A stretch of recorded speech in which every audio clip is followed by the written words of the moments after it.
Praise the Lord. Shrimati Charles Cowman గారి రచనల నుండి ఎడారిలో సెలయేర్లు అను గ్రంథము నుండి అనుదిన ధ్యానములు. చెవియొగ్గి మీరు వినిన ఎడల మీరు బ్రతుకుదురు. యెషయా గ్రంథము 55వ అధ్యాయము 3వ వచనము. కేరీ జాకబ్స్ బాండ్ ప్రకృతి అందాల మధ్య తన ప్రాణ అనుభవాన్ని గురించి అద్భుతంగా రాశాడు. ప్రకృతి అంత ప్రశాంత వదనంతో చిరునవ్వులు చిందిస్తోంది. నిర్మలమైన నీలాకాశం. ఆ నిర్మల నీలాకాశంలో తెల్లని మేఘాల మాటున తోపూర్చిలాడుతూ వెచ్చటి అనుభూతినిస్తున్న సూర్యుడు. ఎత్తైన చెట్లు, ఆ చెట్ల గుబుర్లలో కిలకిల రావాలు చేస్తున్న అందమైన పక్షులు, ఆ చెట్ల నీడన రంగురంగుల పుష్పాలను అలంకరించుకొని తమ సౌందర్యాలను ప్రదర్శిస్తున్న పూల చెట్లు, ఆ పుష్పాల స్పర్శకు పులకరించిపోతూ వాటి సొగసులతో పోటీ పడుతున్న రంగురంగుల సీతాకోక చిలుకలు, ఆ పుష్పాల మకరందాన్ని జుర్రుకుంటూ సంగీత సునాదాలను వినిపింపచేస్తున్న తేనెటీగలు. ఆహా, ఎంత రమ్యమైనది దేవుని సృష్టి! రోజంతా ప్రకృతి సోయగాల మధ్య గడిపిన నేను అద్భుతమైన దేవుని సృష్టి అందాలకు పరవశించిపోతూ ఒకచోట ఆగాను. నేను ఆగిన చోట ఒక గుడిసె నాకు కనిపించింది. అక్కడ ఒక స్త్రీ నిలబడి ఉంది. ఆమెతో మాట కలిపి సంభాషిస్తున్న సమయంలో ఆమె నా చేతిలోని రేడియోను చూసి విచారంగా ఇలా అంది, మాకు రేడియో లేదు, మీలాగా మాకెలాంటి సంగీతం ఉండదు. నేను ఆమెతో మాట్లాడుతూనే నా చూపుల్ని ప్రక్కకు మరల్చాను. ఆమె గుడిసె ప్రక్కన ఒక అందమైన కొలను నాకు కనిపించింది. ఆహా, మీ కొలను ఎంత అందంగా ఉంది! అందులో కప్పలున్నాయా? ప్రకృతి సౌందర్యాల మధ్య ప్రశాంతంగా పౌలించు నా కొలను అందాల్ని ఆస్వాదిస్తూ నేను అడిగాను.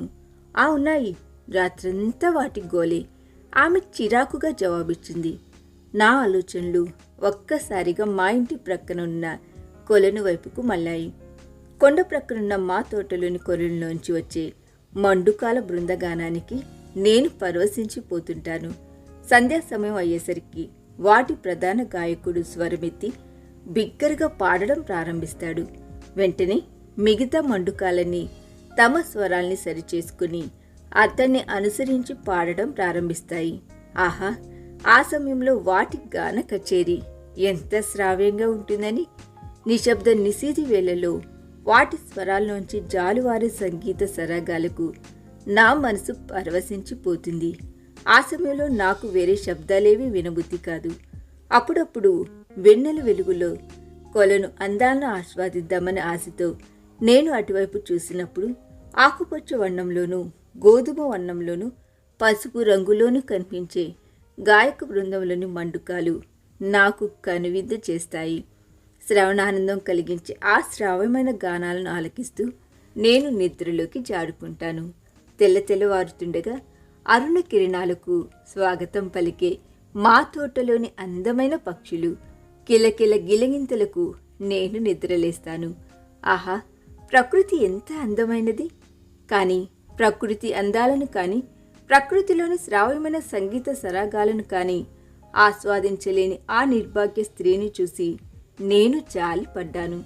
ఆమె చూపులన్నీ దారిన పోయే వాళ్లపైనే ఉన్నాయి. వాళ్ళ వాహనాలు, వాళ్ళ దుస్తులు, వాళ్ళ రేడియోలు, వీటిపైనే ఉంది ఆమె దృష్టంతా. వాటి గురించే ఆలోచిస్తుంది ఆమె మనసు. తన ఎదుట ఉన్న అమూల్యమైన ప్రకృతి అందాలను చూసి ఆనందిద్దామన్న ఆలోచనే లేదు ఆమెకి. అయ్యో, ఆ దౌర్భాగ్యురాలు ప్రకృతి ఆనందాన్ని ఎంతగా కోల్పోతుంది.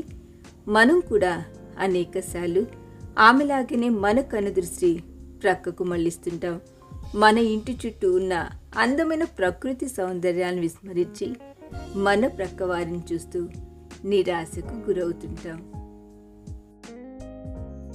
ఈ దిన ధ్యానము మనందరి ఆత్మీయ జీవితమునకు ఆశీర్వాదకరముగా ఉండురేగాక. ఆమేన్.